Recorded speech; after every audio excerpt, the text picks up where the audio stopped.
Hey guys, Tony here, and it's Saturday. So I had a trip last night at 2:15 in the morning on Uber, and it was long, 175 miles. It took 4 hours for everything. It was way too long. I didn't get home until like 7 o'clock this morning. And then, now, I'm not getting paid from Uber from it yet. It still says processing.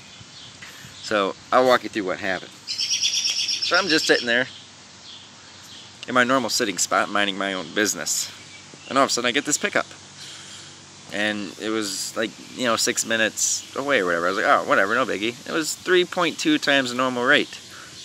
I was like, oh, cool. I make like $10, $15 maybe. Pick him up. He says, hey, we got to go pick up my buddy.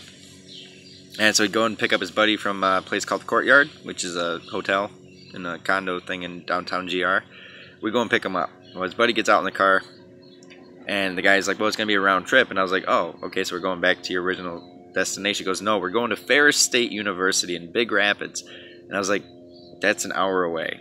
I was like, are you sure that's where you're going? They said yes. So I put in, Ferris State University. We start heading on the highway. We get, I don't know, 0.2 of a mile out from Ferris State University. He goes, oh, I'll just pull into the Shell gas station. And so we pull in, and I told him, I was like, well, hey, man, I got to get some gas. If it's going to be a round trip, I got to get gas so I can bring you guys home. He goes, oh, yeah, that's fine. He's like, we'll be back in like 10 minutes. They come back 10 minutes later with 2 more dudes.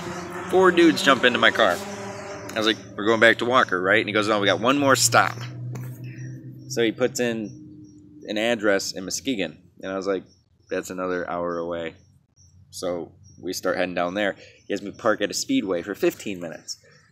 He drops off 2 of his buddies, and then him and his original buddy get back in. Like, all right, now we're going back to Walker. And I was like, oh, okay. I was like, you realize this is a really expensive ride. And the guy's like, oh, don't worry about it. And on our way back, at this point, I had already called my girlfriend, told her, this trip was sketchy as shit. And so we're on our way back. And, like, on the highway, him and his buddy are, like, talking about how easy it is to transport material, through Uber. And I was like, dude, I am not your drug transporter, and so I dropped him off, and I told him, I was like, man, this has been a really long ride. Now, I was expecting like a tip, like $5-10 maybe at least. No tip. He goes, dude, you were awesome. And I was like, thanks. And so he jumps out. Well, then I start heading home. I was like, all right, it's going to take a couple hours to process. I had a trip that went to Detroit, and it took a couple hours. Well, that was at 6:15 this morning. It's now almost 6 o'clock at night, so 12 hours, and it's still processing. I reached out to Uber support to, try to see what's going on, and they haven't responded yet, so I don't know. But I'm going to be really angry if I get gypped on this trip, because that was 3 hours I can't get back. That's 175 miles that I can't get back. I could have stayed in Grand Rapids and drove passengers around. I mean, I wouldn't have made that much money, because the trip, with it surging at the rate that it would have, or that it was surging at, the base trip would have been $152. With the surge multiplier in there, it was like $480. That's an expensive-ass trip to sell whatever he was selling, whatever drugs he might have been selling, because he had a little black backpack with him. But yeah, so I don't know. I'm going to go back out driving here in a little bit, because my rent is due. And, yeah.